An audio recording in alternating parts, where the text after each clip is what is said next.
Votre audiothèque libre et gratuite, c'est Trésor Sonore. Écoutez et téléchargez quand vous le souhaitez des milliers d'enregistrements. Rendez-vous sur www.trésorsonore.com. Nous avons survolé les données bibliques de l'Ancien et du Nouveau Testament sur la question de la prédestination ou de l'élection divine. Et nous cherchons maintenant à départager les deux positions qui semblent bien établies dans les rangs des évangéliques, la position arminienne et la position calviniste, comme on les appelle couramment. Nous avons examiné la fois dernière un premier sujet d'importance cardinale en l'affaire, le sujet de la préscience ou préconnaissance divine, dont plusieurs textes nous parlent. Je vous rappelle que c'est l'argument de la préconnaissance qui sert de clé de voûte, si on examine les choses structurellement, dans la doctrine arminienne. Les arminiens reconnaissent que Dieu a prédestiné d'une façon infaillible certains hommes au salut dès avant la fondation du monde, mais ils disent ce n'est pas une détermination qui est eue pour initiateur tout à fait premier Dieu lui-même, c'est en vue de la réaction indépendante de ces individus à l'offre du salut, à la prédication de l'Évangile, par préconnaissance de la manière dont ces personnes allaient répondre, que Dieu les a prédestinés.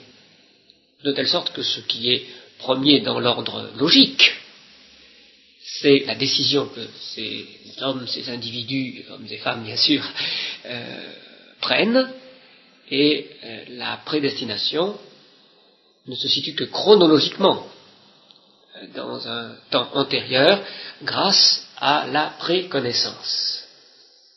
Et nous avons vu qu'il y a un texte au moins qui semble à première lecture aller tout à fait dans le sens de cette conception, le texte de Romains 8 qui parle des hommes préconnus avant de dire qu'ils ont été prédestinés à être semblables à l'image du Fils.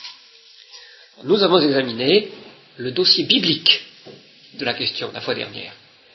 Nous avons vu que le verbe connaître, et bien sûr aussi le verbe avec le préfixe préconnaître, peuvent avoir deux sens, au moins deux, dans la Bible tout entière, qu'ils peuvent être pris au sens de la simple prévision, ou de la simple vision lorsqu'il y a le verbe connaître sans préfixe, ou qu'ils peuvent être pris avec un sens impliquant la volonté, dans le sens de choix, ou sens propre au moins de celui-là. Quant à moi, je préfère le mot distinguer pour ce sens semi-volitif ou volitif de connaître et préconnaître. Alors la question se pose, dans Romains 8, et dans les quelques autres passages où la préconnaissance est reliée au sujet de la prédestination, s'agit-il du sens faible de simple vision intellectuelle, ou s'agit-il du sens volitif, choisir, distinguer, le sens actif, volitif, que nous donnons aussi au verbe distinguer. Nous avons examiné les textes, et la conclusion que j'ai tirée pour ma part au moins, alors nous allons pouvoir tout à l'heure y revenir si vous le souhaitez, c'est que c'est le sens volitif qui convient. En particulier, en Romains 8, il me semble que le verdict peut être tout à fait net. Le dossier linguistique et exégétique, c'est-à-dire appuyé sur des textes particuliers étant refermé, il faut ouvrir un deuxième dossier qui est celui de l'analyse logique et théologique au sens plus large de la même question. C'est ce que je compte faire en début de séance maintenant.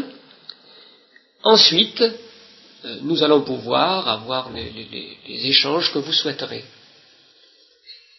Vous savez, nous ne sommes pas spécialement pressés par le temps, nous n'avons que peu de temps chaque mois, mais nous pouvons reporter nos études au mois suivant. Donc, si nous n'allons pas plus loin aujourd'hui, parce que l'entretien prendra longtemps, ce sera très bien. Je crois que si vous souhaitez vous exprimer, nous n'avons pas eu quand même tellement de possibilités les fois dernières pour l'expression des questions et des points de vue divers. Alors, aujourd'hui, c'est la bonne occasion, parce que je n'ai pas une longue partie d'exposé à faire au début. Si vous n'avez rien à dire dans l'entretien, alors nous pourrons passer à une autre question très importante, celle de la liberté. Ce sera le sujet que nous prendrons ensuite, mais ce sera ou bien donc en dernière partie de séance d'aujourd'hui, ou bien la fois prochaine. Quelle est la difficulté qu'aux yeux d'un calviniste, c'est du point de vue du calviniste que je parle, je ne veux pas le cacher, l'argument de la préconnaissance divine soulève? Je pense qu'on peut dire qu'il y a un premier problème d'ordre strictement théologique. Premier problème, nous allons le retrouver lorsque nous reparlerons de la liberté, et plus encore lorsque nous parlerons de la souveraineté de la grâce. Ce sera le troisième grand sujet. Mais je le mentionne déjà maintenant. Je crois qu'il doit être clair qu'avec l'argument de la préscience, la différence entre le perdu et le sauvé ne se loge pas du tout du côté de Dieu, mais du côté de l'homme. La seule différence qui, au bout du compte, conduira les uns dans la félicité éternelle et les autres au châtiment éternel, dans le schéma arminien, c'est quelque chose qui sera né indépendamment de Dieu du côté de l'homme. Je crois qu'on est obligé de le dire. Les arminiens disent que, pour autant, ils ne nient pas du tout que le salut soit par grâce. Parce qu'ils disent, c'est Dieu qui, par pure miséricorde, donne à ceux qui répondent favorablement à son appel, qui se décident pour lui, le pardon de leurs péchés, la vie nouvelle, etc. Donc le salut reste par grâce. D'accord. Mais ce qui fait la différence, la bifurcation des chemins, si vous voulez, c'est malgré tout une décision qui n'est pas donnée par Dieu, mais qui vient de l'homme lui-même. Alors les arminiens, en un sens, le veulent cela, puisque justement ils ont l'impression que ce serait une injustice, si l'on allait autrement, que Dieu paraîtrait partial et que ce serait indigne de lui. Mais il y a une difficulté face à certains textes. Les textes qui nous disent que tout vient de Dieu afin que nul ne se glorifie, ne puisse se vanter de quoi que ce soit. Est-ce qu'ils sont parfaitement respectés? Je pense donc là spécialement au texte d'Éphésiens 2, si on considère qu'au bout du compte, ce qui aura fait la différence, c'est une décision que l'homme aura prise indépendamment du secours divin. Le calviniste, en tout cas, trouve que ce n'est pas satisfaisant. Ou le texte que saint Augustin, surtout, aimait beaucoup citer, d'un Corinthiens 4, « Qui te distingue? Qu'as-tu que tu n'aies reçu ?» Je trouve que c'est le texte qui est le plus percutant, peut-être, quand on considère le point particulier que je touche. Le calviniste répond, lui, très franchement, qui te distingue? Dieu et Dieu seulement. Qu'as-tu que tu n'aies reçu? Même la décision que tu as prise de dire oui à Dieu quand tu as entendu l'Évangile, c'est Dieu qui te l'a donné, donc tu l'as reçu. Pour le calviniste, la réponse à ces questions est parfaitement nette. Mais il me semble que l'arminien est obligé de dire qui te distingue? Mais c'est toi-même qui t'es distingué. Puisque face à l'appel, que tous sont reçus de la même façon, toi tu as dit oui, l'autre a dit non, c'est toi qui t'es distingué. Qu'as-tu que tu n'aies reçu? Tu as reçu tout le reste, mais la décision qui finalement fait de toi un sauvé, tu ne l'as pas reçue, tu l'as produite par toi-même. Alors, ça me paraît aller contre la manière dont l'apôtre parle en 1 Corinthiens 4. Mais je pense qu'un arminien répliquerait, là je fais une hypothèse parce que je ne suis pas arminien, je n'ai pas vu très précisément de réponse sur ce point, en tout cas je n'en ai pas tout à fait en mémoire, que ces textes-là n'envisagent pas le point précis qui est en débat, qu'ils parlent de façon plus générale. Je crois que c'est comme ça qu'un arminien répliquerait. Ça c'est le premier premier problème, qui est donc vraiment théologique, que soulève l'argument de la préconnaissance tel que les arminiens le développent. Le deuxième problème est théologique, mais peut-être encore davantage logique, si vous voulez. Le deuxième problème, c'est celui de la possibilité de la préconnaissance. Les arminiens disent que Dieu ne prédétermine pas les choses, il les voit d'avance, telles qu'elles vont se produire indépendamment de ce qu'il décide. Un tel va répondre oui, l'autre répondre non. Dieu le voit d'avance, et ainsi, le voyant d'avance, il prédestine les uns au salut et laisse les autres à la perdition. Mais c'est très joli de dire Dieu fait comme ça. Est-il possible d'envisager que Dieu voit les choses d'avance si elles sont indéterminées? Si Dieu ne les décide pas d'avance, comment Dieu peut-il les savoir d'avance? Vous voyez le problème? La préscience au sens arminien est-elle concevable? Est-il légitime d'en entretenir l'idée si Dieu n'est pas considéré comme disposant souverainement, lui d'avance, de toutes choses? Et je fais même un pas de plus. Ce que l'arminien cherche à préserver, c'est le caractère indéterminé de la décision de Paul ou Jacques lorsque l'appel de l'Évangile retentit aujourd'hui à ses oreilles. L'arminien dit, si c'est décidé d'avance, la réponse n'est pas libre, ça ne peut pas. Non. Ce qu'il cherche à préserver, me semble-t-il, c'est l'indétermination de cette réponse. Mais je dis, si cette réponse est préconnue, on ne peut plus dire qu'elle soit indéterminée. Il est déjà écrit sur les tablettes célestes comme quelque chose d'infailliblement certain, même dans la théorie arminienne. Il est déjà écrit de manière absolument certaine. Paul répondra oui, Jacques répondra non. C'est déjà écrit, c'est déjà déterminé avant que Paul ou Jacques soient nés, d'après la théorie arminienne elle-même. Alors que réussissent-ils à sauver avec leur théorie? Puisque de toute façon, c'est fixé, c'est infaillible. Le point qui me paraît là très très important, c'est qu'il ne s'agit pas, avec la préconnaissance divine, d'un simple pronostic à la manière des pronostics que peuvent faire les hommes, d'un jugement de prospective. Dieu ne se dit pas, oui, j'ai l'impression que ça va tourner de cette manière-là, alors j'ai bien des chances de tomber juste. C'est pas ça, c'est un savoir infaillible. Quand Dieu préconnaît une chose, elle est absolument sûre, c'est fixé. Alors, ça me paraît vraiment une objection ruineuse pour la théorie de la préconnaissance divine au sens des arminiens. Le calviniste, lui, n'a pas cette difficulté. Il dit, de toute façon, c'est Dieu qui prédétermine toute chose, et s'il connaît ce qui va se passer, c'est parce que c'est dans son plan. Donc là, il n'y a pas de difficulté logique. Le calviniste dit, c'est fixé dans le plan de Dieu. Donc c'est connaissable, à l'avance.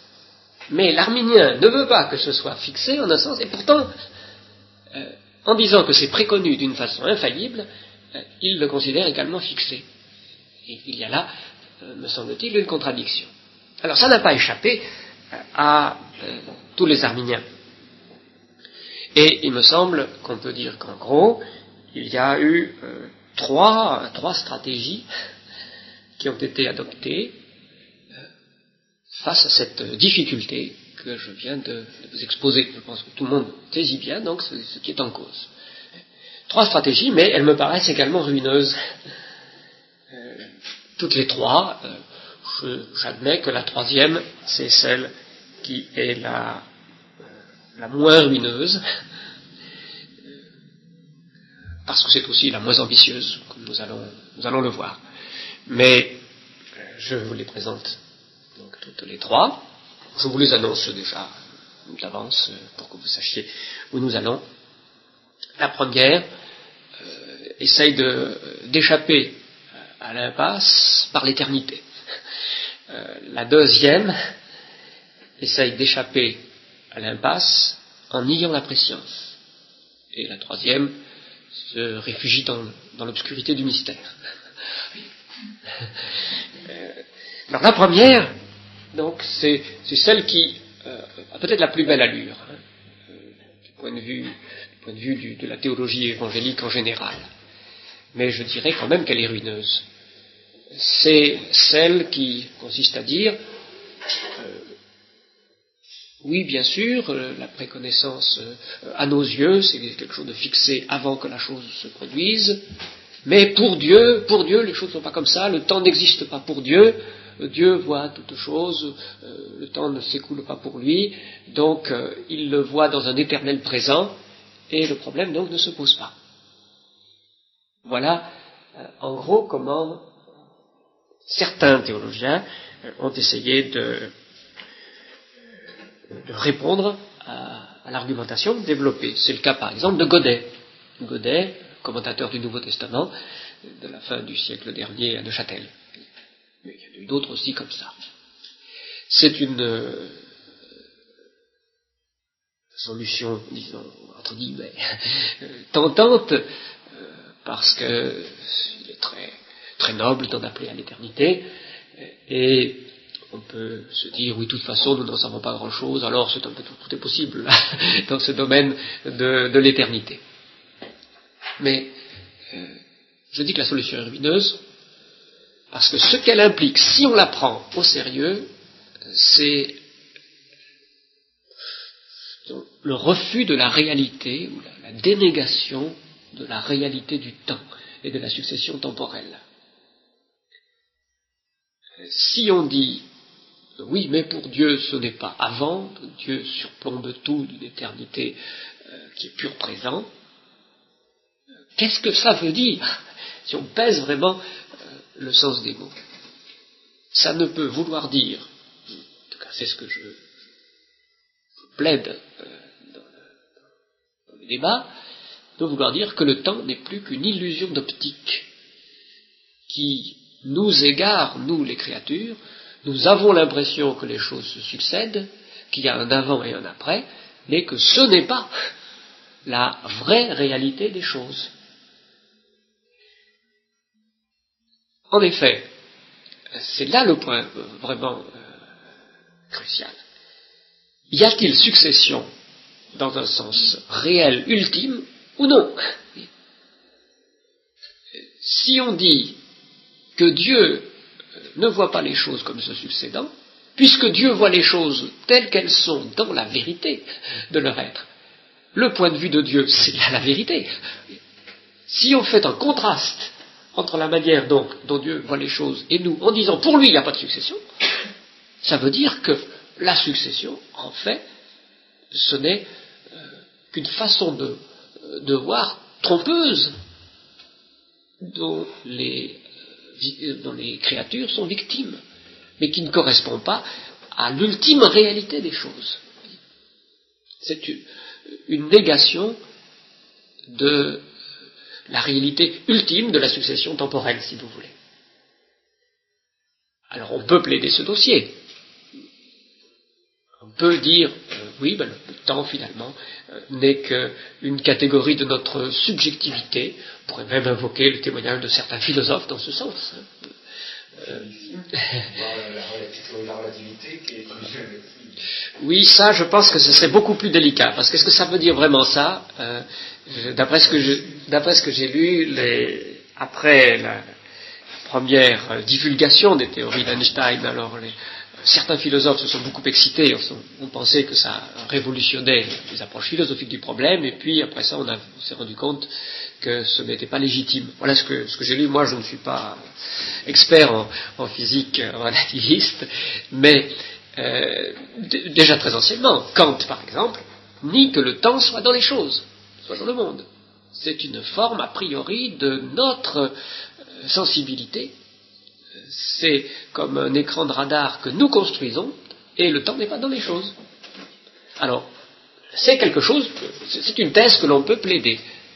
Mais, ce que je dis, alors, en rapport avec l'argument arminien, c'est que la thèse est ruineuse, au moins pour deux raisons. La première, c'est que si on volatilise la réalité du temps, alors je dis qu'il ne reste plus non plus rien de cette liberté que veut préserver l'arminien.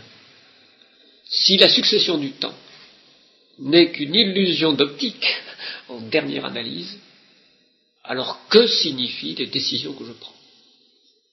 Quel sens garde le fait de me décider si, entre avant et après, il n'y a pas réellement de différence? Si tout est pur présent, en réalité dernière, je dis que cette décision perd toute signification. Donc que ce que cherche par-dessus tout à préserver l'arminien se trouve entièrement vidé de sa substance.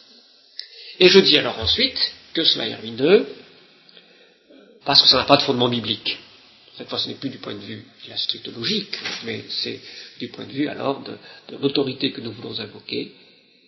Je plaide que cette notion de l'éternité, comme pur présent, sans succession, n'est pas attestée bibliquement.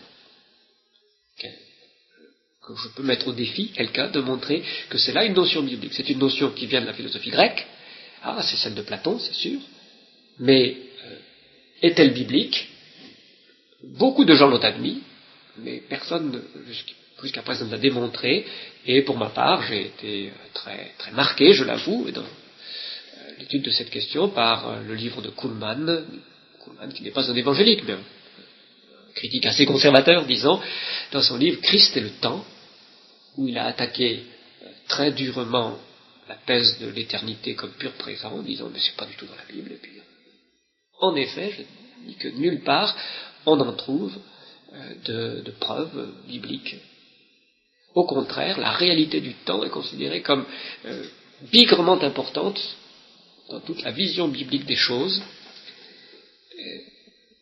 C'est même au point que l'effet par avance du sacrifice de Jésus-Christ, mis au compte des croyants de l'Ancien Testament, n'est pas présenté comme l'effet d'une sorte d'événement éternel qui échapperait à la succession, mais est présenté de cette manière, je pense tout spécialement à Romains 3, Dieu, en vue du sacrifice de Jésus-Christ, a toléré, ce sont des temps de tolérance, a toléré ses péchés, en acquittant ceux qui les avaient commis, et il fallait qu'il montre sa justice dans le temps de la venue de Jésus-Christ, à cause de ses péchés, donc qui n'avaient pas été efficacement punis, dans la mort de Christ, qui a assumé tous ses péchés. Il a racheté les péchés commis sous l'ancienne alliance, dit aussi Hébreux 9. C'est, me semble-t-il, très caractéristique. Mais vous voulez voir ces textes plus précisément, alors vous avez raison de souhaiter voir les passages même dans Romains. Donc c'est Romains 3, verset 25. Je lis dans la traduction de la Bible à la Colombe. C'est lui que Dieu a destiné comme moyen d'expiation pour ceux qui auraient la foi en son sang, afin de montrer sa justice, parce qu'il avait laissé impunis les péchés commis auparavant au temps de sa patience. Il a voulu montrer sa justice dans le temps présent, de manière à être reconnu juste tout en justifiant celui qui a la foi en Jésus. Ces péchés sont considérés comme laissés impunis dans le temps de la patience, de l'indulgence, c'est un mot spécial ici de Dieu, dans la succession des époques est considérée comme une succession ferme. Et alors Hébreux 9,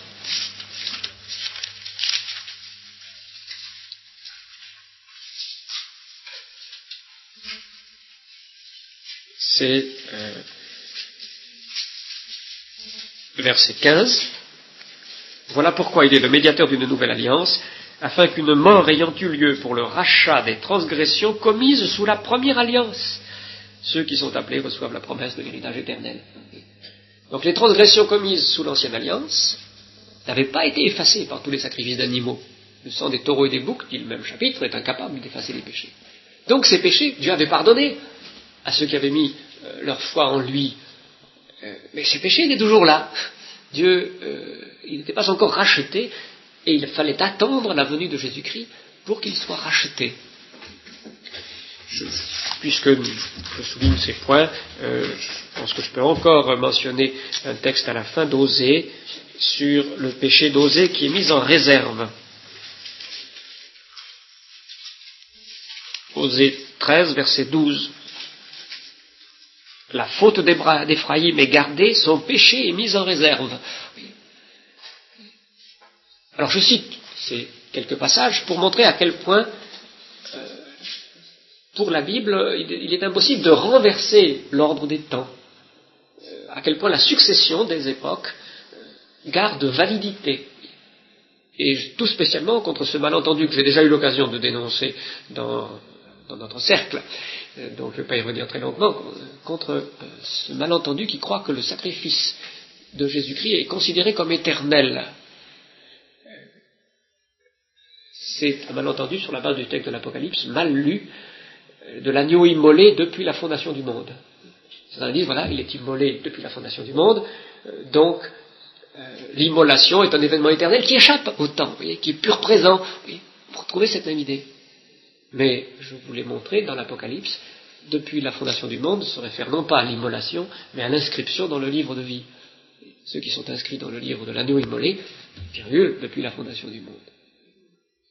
Nous l'avons vu déjà, donc je n'y reviens pas maintenant en détail.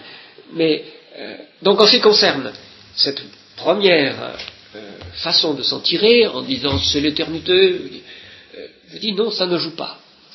Ça ne joue pas. Parce qu'à ce moment-là, ça veut dire que le temps n'a plus de réalité dernière, et alors la décision humaine, qu'est-ce qu'elle devient là-dedans? C'est une illusion elle aussi. Et c'est une solution qui est ruineuse parce qu'elle n'est pas véritablement fondée sur la notion biblique de l'éternité divine.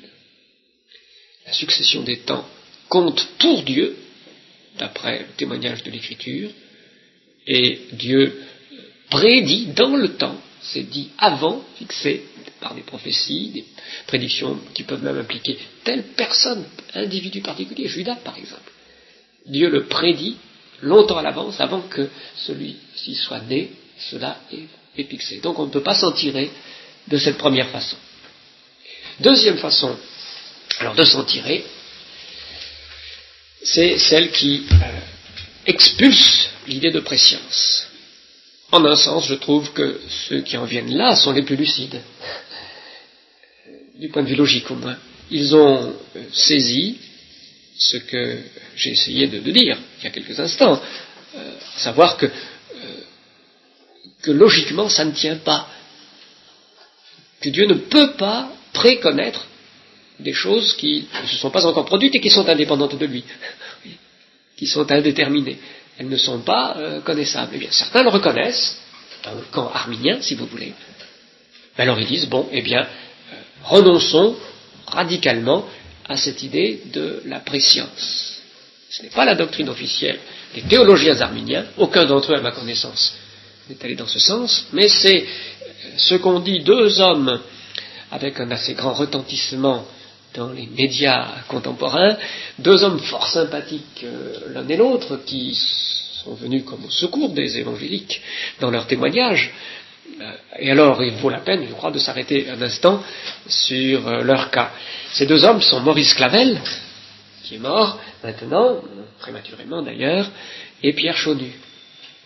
Donc Maurice Clavel, vous le savez, homme de gauche, catholique fervent, en même temps, philosophe de formation, agrégé de philo, normal sup, homme électrique s'il en fut. Maurice Clavel a sauté le pas en quelque sorte et affirmé que Dieu ne pouvait pas prévoir, que Dieu prenait un risque, puisqu'il ne peut pas prévoir, c'est un risque en créant l'homme, en créant l'homme libre. Et dans un texte qu'il a écrit, c'était en fait une conférence à Notre-Dame, qui a ensuite été rédigée, voici ce qu'il a écrit. En guise de plan éternel, j'ose discerner de fortes chances que même la résurrection et la croix soient improvisées, et même réussies d'extrême justesse, dans leur enjeu doublé porté à l'infini. J'en tremble. Il nous faut en trembler de cette improvisation tragique par laquelle nous sommes aujourd'hui ce que nous sommes et dont l'idée ne nous offre ni de scandale logique, ni de blasphème. Dieu qui nous aime et nous recherche et nous prie, nous libres, pourquoi ne serait-il pas contraint d'improviser, puisque nous sommes imprévisibles? Alors je dirais, c'est la logique là, pure, de cette thèse arminienne. Dieu ne veut pas, par amour, par égard, etc., déterminer notre décision. Du coup, nous sommes imprévisibles. Du coup, Dieu n'a absolument aucun moyen de savoir d'avance. Il prend un risque. Et face alors au péché de l'homme, il est obligé d'improviser. Et il réussit d'extrême justesse dans la croix et la résurrection. Alors cette idée-là, de Maurice Clavel, nous la retrouvons sous la plume de notre corréligionnaire, lui, je pense qu'on peut l'appeler un chrétien évangélique, Pierre Chaunu. Pierre Chaunu, donc le grand historien de Caen et de la Sorbonne, qui écrit des milliers de pages, des livres qui paraissent à une cadence assez prodigieuse. Pierre Chaunu, qui je peux considérer comme un ami, à bien des égards aussi, hélas, je dis hélas de mon point de vue, dans plusieurs ouvrages, reprend le thème de Clavel, attaque Calvin, alors qu'il se dit autrement calvinisme, pas là-dessus du tout, attaque Calvin très très durement à ce propos, et retrouve l'idée que Dieu prend un risque, que Dieu ne pouvait pas prévoir à l'avance ce qui allait se passer. Alors dans un de ses livres, l'un des plus récents, Ce que je crois, paru en 82, par exemple, je lis ceci: la création est une aventure à haut risque. Dieu ne s'est pas offert ce spectacle triste et bête, dont la fin est tout entière contenue dans le commencement.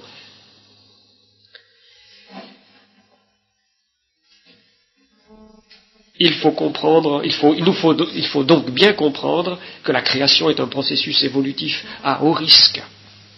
Le Créateur Tout-Puissant, qui à l'émergence du temps a tout appelé à l'être, est fragile et vulnérable dans sa création. Et il souligne que le monde est en partie imprévisible, dit-il, et je cite alors exactement la formule: dans sa folie d'amour, Dieu est allé jusque-là. Mais je pense bien que c'est une analogie très intéressante.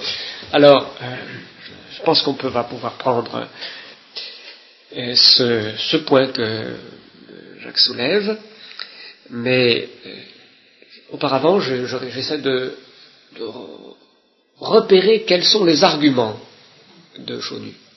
Pierre Chaunu a le style flamboyant, il affirme, il a des formules choc, mais sur quoi s'appuie-t-il précisément? Quels sont les arguments? Il faut bien distinguer, il ne faut pas se laisser prendre à la simple éloquence d'un écrivain.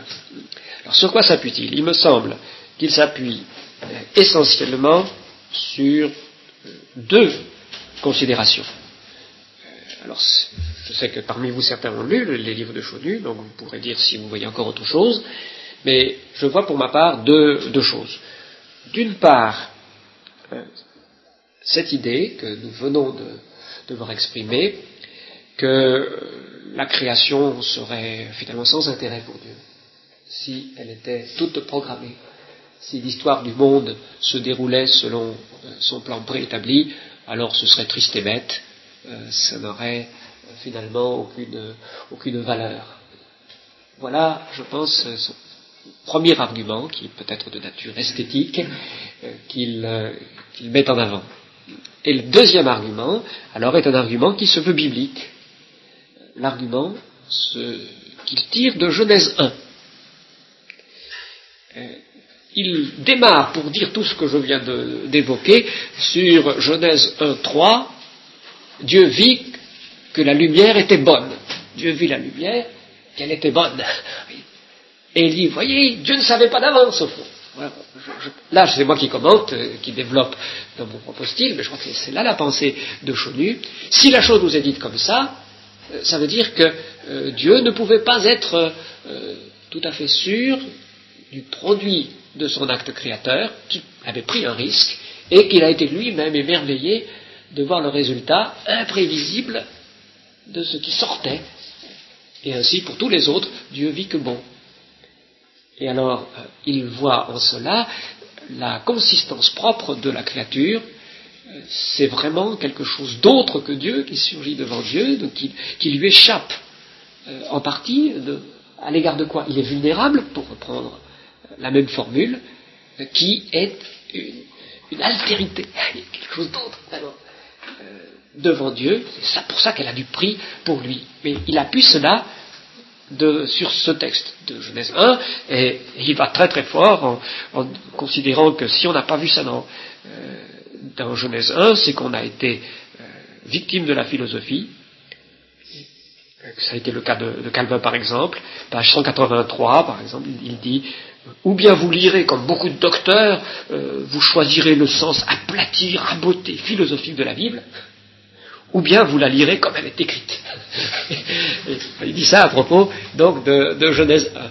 Pour lui, lorsque on ne voit pas que Dieu vit que la lumière était bonne, signifie que Dieu avait pris un risque, que c'était imprévisible pour lui, alors on rabote le sens et on fait ça par philosophie. Alors, je pense que ce sont les deux grandes considérations. Est-ce que vous êtes bien d'accord, vous qui avez lu, vous en voyez un autre aspect encore Je vais peut-être y revenir après, mais est-ce qu'on peut dissocier de tout ce que tu viens de dire la notion qu'il accorde à l'homme de liberté? Comment on peut dissocier Non, évidemment, on ne peut pas tout à fait le dissocier. Ça, comme c'est la deuxième grande question que nous devons aborder après celle de la préconnaissance, je ne pensais pas y venir très en détail maintenant. Oui, sans doute. Mais disons, ça se raccroche au sujet actuel par le biais suivant, quelque chose qui n'a pas assez de consistance pour se décider tout seul, indépendamment de Dieu, ne pourrait pas avoir assez de prix pour Dieu. Ce ne serait pas intéressant pour Dieu de dialoguer avec un être qui ne serait pas indépendant de lui. Voyez, si Dieu ne se risquait pas, ce serait un jeu bête finalement pour lui. Pourquoi il invoque la philosophie? Parce qu'il me semble que les thèses arméniennes trouvent leur origine justement dans la philosophie et dans l'humanisme. C'est une conception terriblement humaniste et qui ne me semble pas du tout collée avec bien sûr, ce sera mon impression aussi, hein, mais lui... Comment là, pourquoi il dit que c'est une vue philosophique? Parce que Chaudu, je crois que c'est son tempérament, c'est un passionné, c'est un type énorme. Il paraît que lorsque il a été élu à l'Institut, il y a eu une cérémonie à la Sorbonne et que le recteur, je crois, M. Courtial m'a raconté qu'il y assistait, a eu un petit discours tout à fait délicieux. Chaudu, on dit que c'est explosif. Mais non, mais c'est l'Etna, c'est le Vésuve. On dit qu'il vous secoue. Mais non, c'est une tempête, c'est un cyclone, etc. Comme ça pendant 10 minutes. M. Courtial l'a vu, par exemple, dans certaines de ses conférences, descendre au milieu de la salle avec quelqu'un, comme ça, n'importe qui au hasard et tout. Enfin, c'est la Bible qui réagit comme ça, et qui est emporté par sa passion. Alors, il a saisi, je crois d'ailleurs sous l'influence de lecture de certains commentateurs juifs de Genèse 1, il croit que c'est ça le sens du texte. Voyez. Ça l'a saisi, il s'est emparé de son esprit. Alors, tout ce qui est ça lui paraît du texte même, et tout le reste de la philosophie. Je crois que c'est comme ça que ça se passe réellement dans l'esprit de Pierre Chauny. Alors, comment vais-je commenter ces deux raisons qui sont données en ce qui concerne... Bon, je commence peut-être par la deuxième, la raison biblique. En ce qui concerne cette raison biblique, je n'ai pas le même tempérament que Chauny.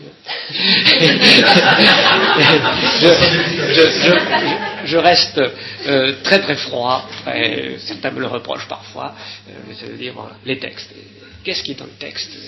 Les indices formels que l'on peut invoquer. Et il me semble qu'il est tout à fait arbitraire de tirer de Genèse 1.3 la conclusion qu'il tire. Au moins je peux faire remarquer que la pensée que le résultat était imprévisible pour Dieu n'est nulle part exprimée, nulle part explicite dans ce passage. Que Dieu considère son œuvre et la désigne comme bonne, ne me semble pas logiquement requérir que Dieu lui-même n'ait pas su à l'avance qu'il en serait ainsi, que Dieu ait pris un risque ce faisant. Vraiment, je ne vois pas comment, en stricte logique, on peut tirer cela du passage. Il faudrait que le texte dise quelque part que Dieu ignorait ce qui allait sortir. Or, le texte ne le dit en aucun endroit. La notion que Dieu ait pris un risque en créant le monde, comme dit déjà Chaunu, en créant plus spécialement un homme libre, si on prend la créature par excellence, je refuse aussi d'admettre qu'on l'affirme comme ça. Où dans l'écriture cette idée apparaît-elle? Où la notion de risque est-elle énoncée à ce propos? Dieu a pris un risque. Où cela est-il dit? En tout cas, moi je ne vois aucun passage qui le dise. Là encore, certains peuvent s'imaginer que c'est dans la pensée de l'auteur biblique, par exemple quand il nous est dit Dieu se repentit d'avoir fait l'homme, etc., à propos du déluge. Mais il n'est pas dit, pour autant, qu'il n'ait pas su à l'avance ou qu'il ait pris un risque ce faisant. Et d'autres exemples de l'usage du verbe repentir, se repentir pour Dieu, nous montrent que ce n'est pas du tout incompatible avec l'idée qu'il savait bien à l'avance, et que même c'était son plan qui s'accomplissait. Le cas de Jonas et de Ninive est le plus clair à mes yeux à ce propos. Là, il est parfaitement clair que Dieu sait très bien tout ce qui va se passer, et même Jonas, sans doute, c'est pour ça qu'il fait la tête et qu'il prend la fuite. Dieu a pour plan, dès le début, de sauver ses Ninivites, c'est pour ça qu'il envoie Jonas, mais il n'empêche qu'il nous ait dit que lorsqu'ils se sont repentis, Dieu s'est repenti du mal qu'il avait déclaré vouloir leur faire, sous-entendu s'ils persévéraient dans leur rébellion. Donc le verbe se repentir désigne un changement d'attitude concret dans la relation entre Dieu et ses créatures, mais n'implique pas nécessairement que Dieu ne l'ait pas su à l'avance, que Dieu ne l'ait pas décidé à l'avance. Donc le fait que nous ayons ces formes de langage n'implique pas, de nouveau, que Dieu ait pris un risque par imprévision. Or, cette pensée-là, je ne la vois dans aucun passage. Donc, je refuse de tirer du texte ce qui n'y est pas explicite, à la manière de Pierre Chaunu et d'autres. Quant à la pensée qui est associée toujours à ce premier point, que le monde n'aurait pas de consistance, qu'il perdrait toute réalité devant Dieu s'il n'était pas indépendant de lui, alors là nous y reviendrons à propos de la liberté, mais j'y dénonce un a priori de type rationaliste, un a priori qui de nouveau ne va pas de soi et qui est le contraire du mystère de la création, le propre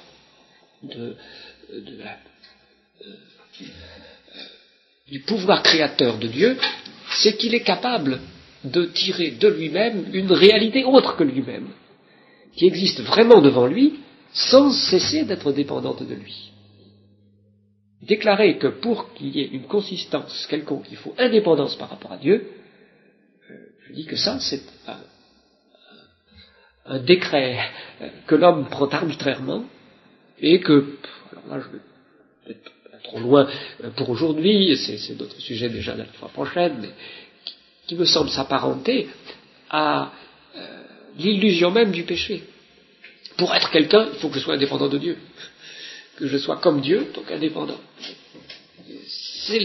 C'est là, quelconque, il faut indépendance par rapport à Dieu. Je dis que ça, c'est un décret que l'homme prend arbitrairement, et que, alors là, je vais peut-être trop loin pour aujourd'hui, c'est notre sujet déjà de la fois prochaine, mais qui me semble s'apparenter à l'illusion même du péché. Pour être quelqu'un, il faut que je sois indépendant de Dieu. Que je sois comme Dieu, donc indépendant. C'est là la folie même du péché.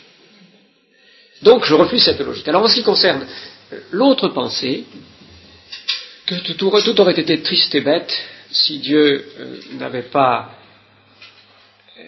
pris un risque lui-même, si la chose n'avait pas été imprévisible pour lui, il me semble que je peux dire anthropomorphisme, et même encore anthropomorphisme partiel. Il est bien vrai que le risque ajoute du piment pour nous à certaines de nos aventures. C'est bien vrai qu'il y a certaines formes de développement programmé qui enlèvent de l'intérêt. Mais c'est beaucoup aussi une question de tempérament, alors évidemment, oui, il y a aussi cette différence des tempéraments, mais je dirais de toute façon, c'est projeter sur Dieu, en rapport avec sa création, quelque chose qui est associé à nos limitations, me semble-t-il. Et je dis d'autre part anthropomorphisme partiel, parce que même au plan des hommes, et c'est aussi ce que David met en avant, ça varie beaucoup. Il est bien vrai que certaines choses toutes programmées paraissent bêtes et plates, mais non pas toutes. Jacques évoquait tout à l'heure l'œuvre de l'artiste selon son expérience la plus intime. Moi j'avais pensé comme ça, en me préparant, à dire c'est pas parce qu'on sait comment une symphonie va terminer qu'on trouve que l'écoute de cette symphonie perd tout intérêt. Au contraire, on apprécie le déroulement. On peut prendre cette expérience aussi comme une sorte d'analogue, de faible illustration de la manière dont l'histoire du monde se déroule pour Dieu avec intérêt. Que Dieu est tout déterminé, étant donné qu'il ne détermine pas les choses d'une manière mécanique, qu'il sait agencer à merveille tout ce qu'il fait agir, qu'il sait créer des êtres qui ont réellement de la consistance, tout en restant dépendants de lui. Dans cette dépendance, il leur donne justement d'être. En lui, nous avons la vie, le mouvement et l'être. Ce fait-là fait que pour lui, c'est un enchantement, si je dis, de voir ce qu'il a programmé se réaliser de la belle façon qu'il a prévue. Tu dis que ce programme se réaliser. Justement, il y a quelque chose là qui me paraît intéressant par rapport à l'anthropomorphisme de la création humaine. Nous concevons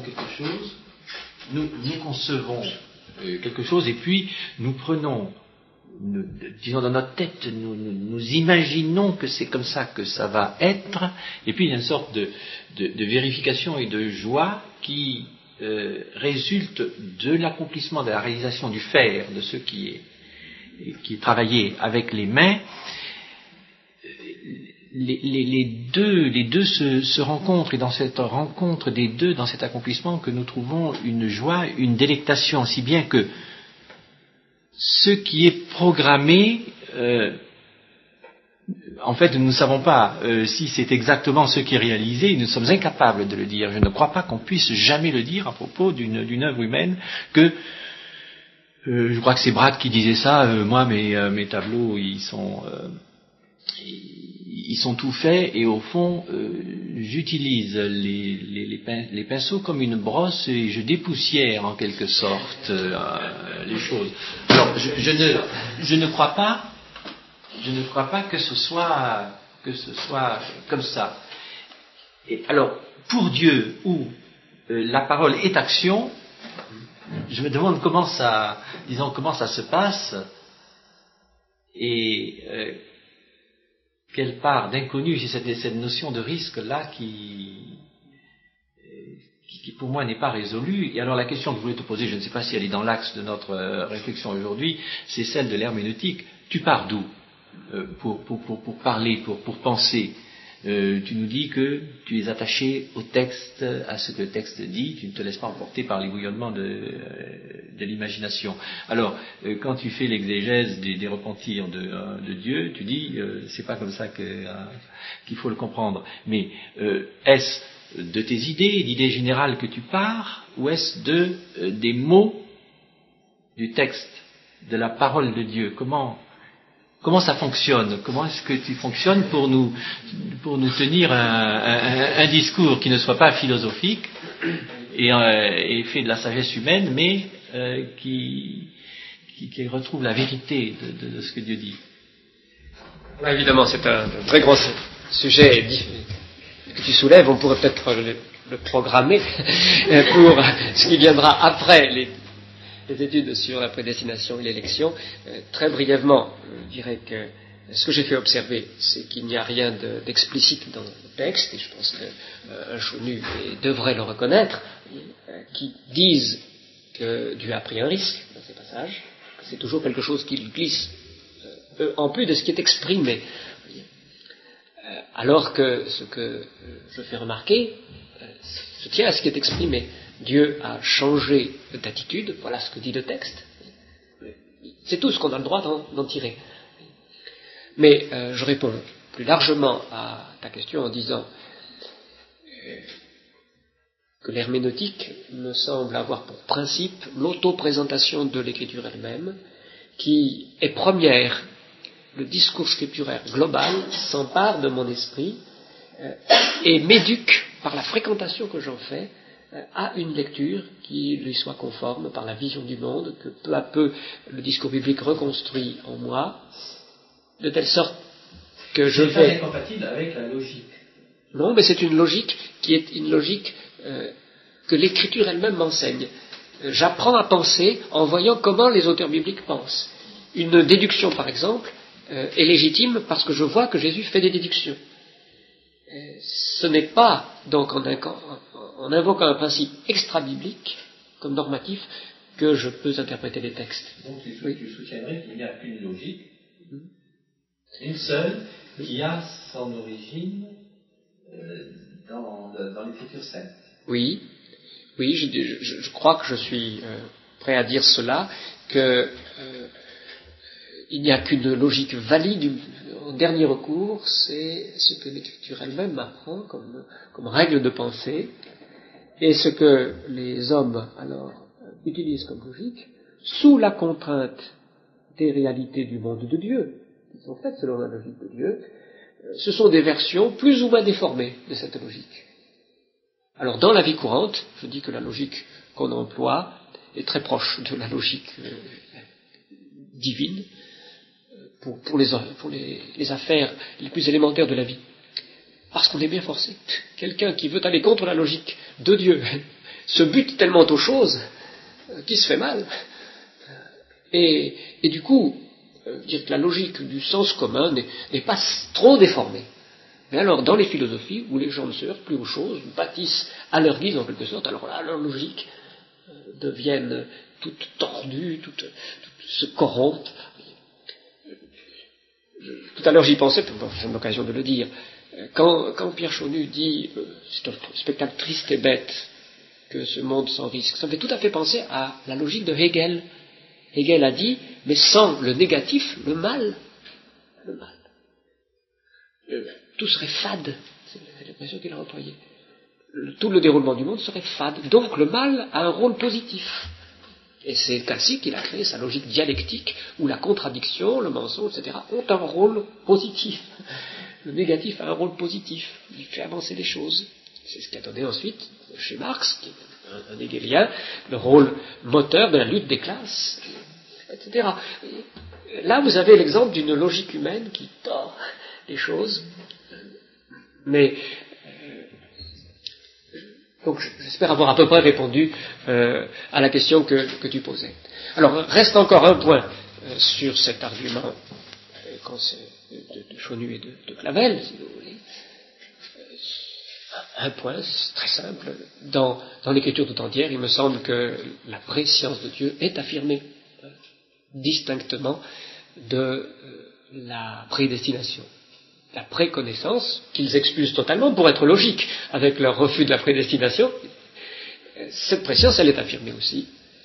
Je pense à un texte dans l'Ancien Testament qui a un caractère général pour le dire, c'est Ésaïe 46, verset 10,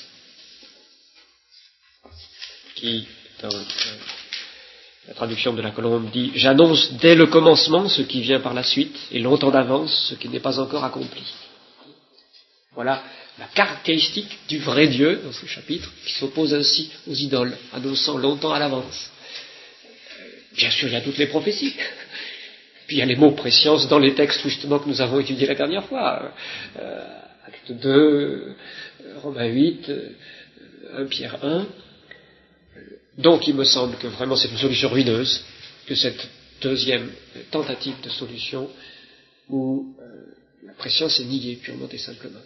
Alors, troisième solution, c'est en faisant celle qui est la plus digne, c'est celle que Grotilla, l'autre théologien de Neuchâtel, et en même temps que Godet, invoque tout simplement le mystère. Mais là je dis c'est une solution ruineuse dans la mesure où c'est une adultération de la notion de mystère. Nous ne prétendons pas tout comprendre, et à coup sûr, je confesse pour ma part un grand mystère dans ce pouvoir créateur de Dieu, capable de susciter ce que nous ne sommes pas capables de faire, de lui-même, un être qui soit distinct de lui, tout en dépendant de lui, que cette distinction soit réelle, qu'il y ait une consistance. Ça, c'est un mystère. C'est le pouvoir propre de Dieu. Je ne prétends pas du tout démonter ça pour dire, voilà, donc je confesse le mystère. Mais le mystère, dans toute la Bible, n'est pas l'absurde. Ce n'est pas l'affirmation de deux choses qui, du même point de vue, sont contradictoires. Vous pouvez avoir des choses qui apparaissent contradictoires, mais qui ne le sont pas en réalité, parce que les choses ne sont pas dites du même point de vue. Dieu est un et Dieu est trois, ce n'est pas une contradiction, parce que ce n'est pas du même point de vue. Il est un dans son essence, trois quant aux personnes, etc. Mais quand deux choses sont dites, du même point de vue, du même objet, et qui sont contradictoires, alors on ne peut pas se réfugier dans le mystère, ça devient trop facile. Or, si on dit que la décision humaine, en face de l'appel de l'Évangile, est d'une part indéterminée, et d'autre part préconnue, c'est-à-dire déterminée, on dit que là, on ne peut pas se réfugier dans le mystère, c'est une contradiction. Donc ce n'est pas une solution qui soit non plus acceptable. Voilà ce que je propose comme analyse des difficultés théologiques de l'argument de la préconnaissance. Nous avons presque atteint notre heure, mais nous avons peut-être même encore quelques minutes pour l'entretien. Si...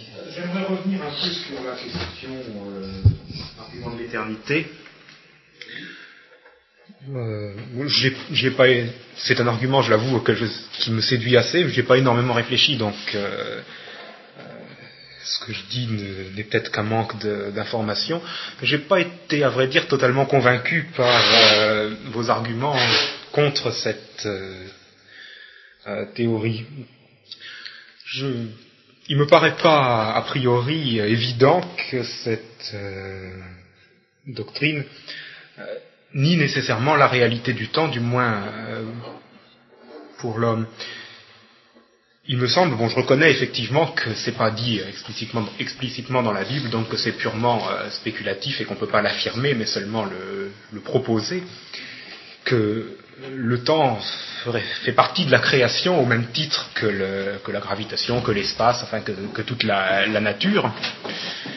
Et donc, en quelque sorte, pour l'homme, l'homme y est effectivement soumis. Pour l'homme, c'est une réalité aussi indiscutable que le fait de ne pas pouvoir être à Paris et à Londres en même temps. On ne peut pas être aujourd'hui et demain en même temps. Je crois que... mais ça ne me paraît pas impliquer nécessairement que Dieu lui-même y soit soumis.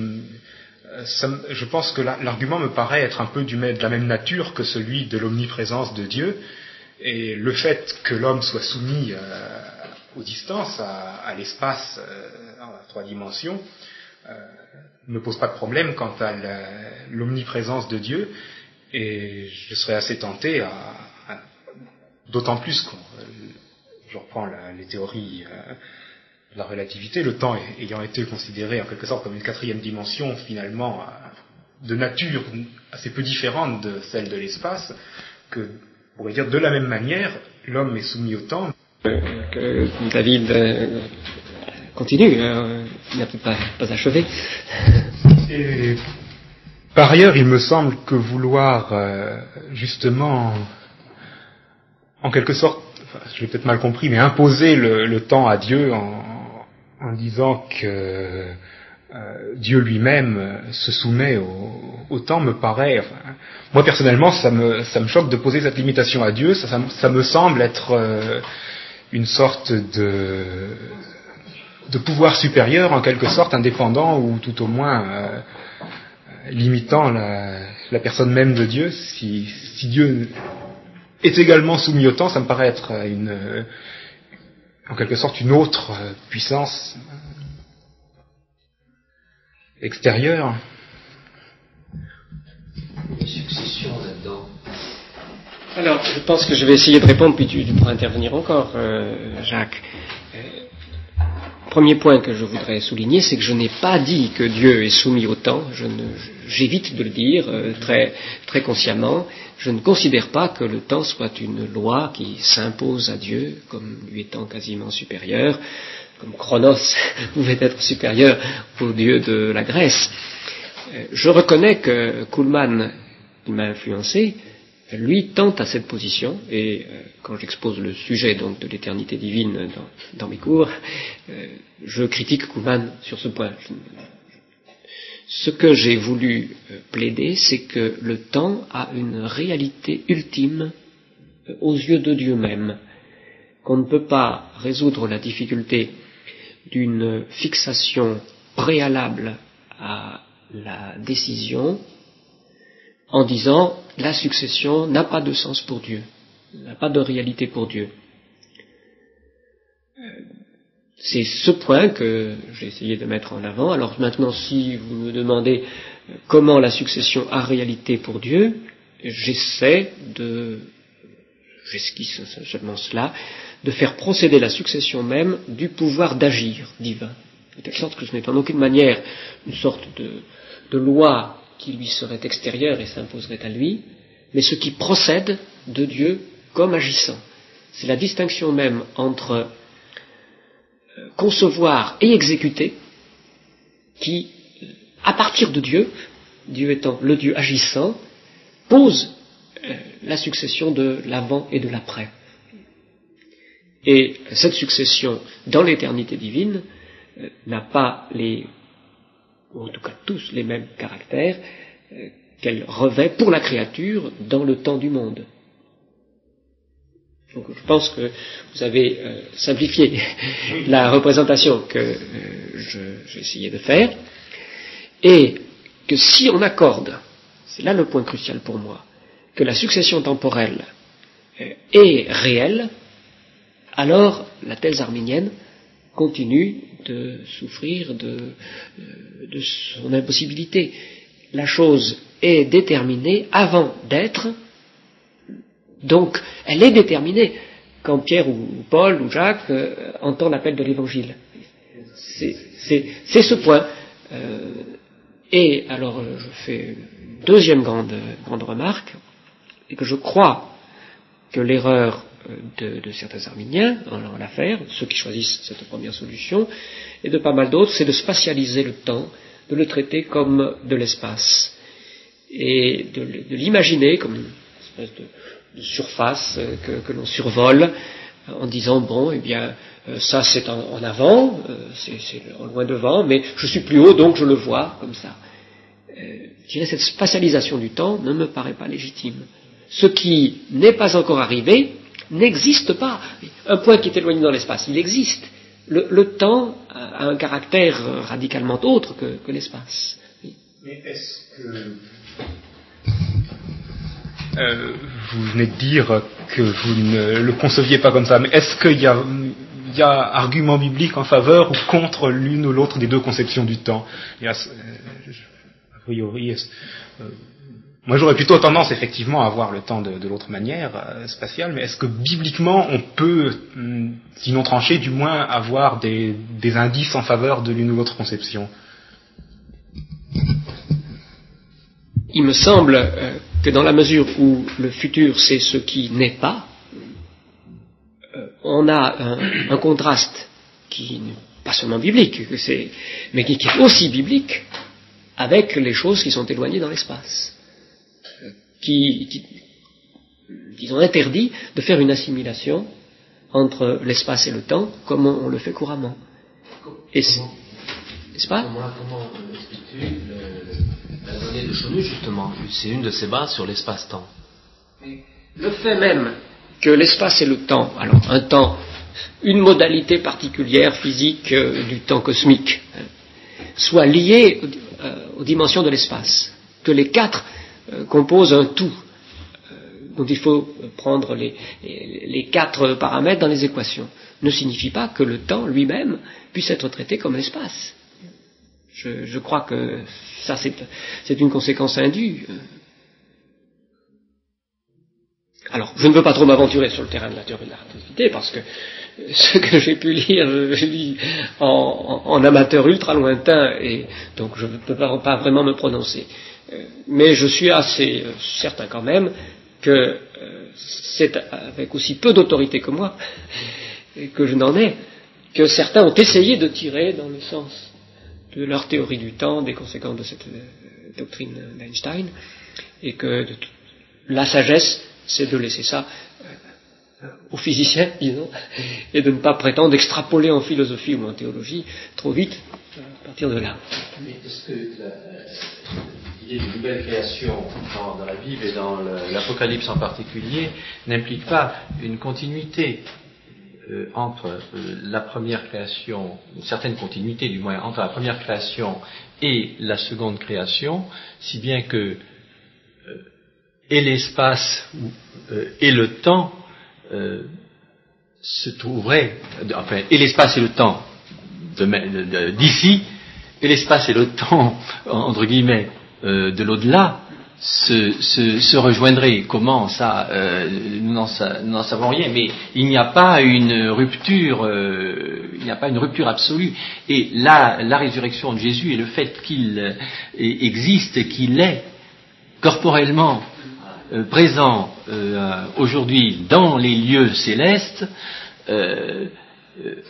atteste, je ne dis pas démontre et explique, mais je dis atteste qu'il y a une continuité. Là, j'en suis tout à fait d'accord, mais je ne pense pas que cela joue un rôle important dans le débat que nous menons en ce moment.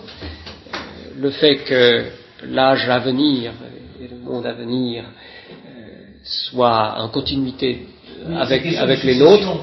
Oui, avec la succession. Avec succession, oui, c'est sûr. Mais on peut toujours dire que c'est une création. Et ce n'est pas l'éternité même de Dieu, c'est l'éternité d'une œuvre. C'est l'âge à venir, le temps créé de la nouvelle création. Oui. Donc on peut toujours plaider cela. Mais ce que je souligne quant à moi, c'est qu'on n'a pas le droit de spatialiser le temps, que la Bible donc, ne le fait pas spécialement, que lorsqu'elle considère que Dieu connaît les événements à venir, par exemple, elle ne dit jamais que c'est parce qu'il les voit étant plus haut, vous voyez. Comme on peut voir un objet spatialement invisible d'en bas parce qu'on est plus haut. C'est parce qu'il l'a décidé, parce que son plan, son projet l'implique, que Dieu le sait d'avance. Dans la mesure où la préconnaissance est rattachée à quelque chose, ce n'est pas à une altitude de regard, comme s'il s'agissait d'un point éloigné dans l'espace, c'est au plan de Dieu. D'ailleurs, Ésaïe 46:10 mentionne le projet de Dieu dans la fin du verset, c'est-à-dire le plan de Dieu. Je n'ai pas lu parce que ce n'était pas le sujet précis, mais donc dans la mesure où David me demande quelle base biblique pour différencier entre ces notions du temps y aurait-il, voilà ce que je réponds. Je ne vois pas de traitement spatial, je vois la notion très, très claire que ce qui est à venir n'est pas. Ce qui sera n'existe pas, et c'est ce qui me permet de dire, voilà un contraste radical avec l'espace. Alors de quel droit les traiterait-on de manière semblable? Précisément le temps implique cette irréversibilité aussi que nous avons vu. Le temps c'est l'irréversible, d'où cette mise en réserve du péché, en attendant que vienne, on ne renverse pas le cours du temps, alors que dans l'espace, tout est réversible. De toute façon, on ne peut pas de toute façon effectivement faire une analogie absolue. Il y a tout de même forcément une différence sur certains points. Mais... Donc, si on ne s'appuie pas sur une analogie, il me semble que l'argument arminien sur l'éternité de Dieu a la structure suivante. Les arminiens sont dans une impasse logique et ils en appellent au sujet de l'éternité parce qu'il est difficile à connaître pour nous, un peu comme Grotilla le fait en parlant du mystère, parce que là, ils ont l'impression qu'on ne pourra pratiquement rien déterminer. Mais ça ne tient pas si on examine ce qui est en jeu véritablement, à savoir la validité de la succession. Si la succession est valide aux yeux de Dieu, et dans la prédiction faite dans le temps créé lui-même, alors les arminiens sont devant leurs difficultés et ne la résolvent pas. Voilà comment, sur ce point-là, je tire ma conclusion personnelle.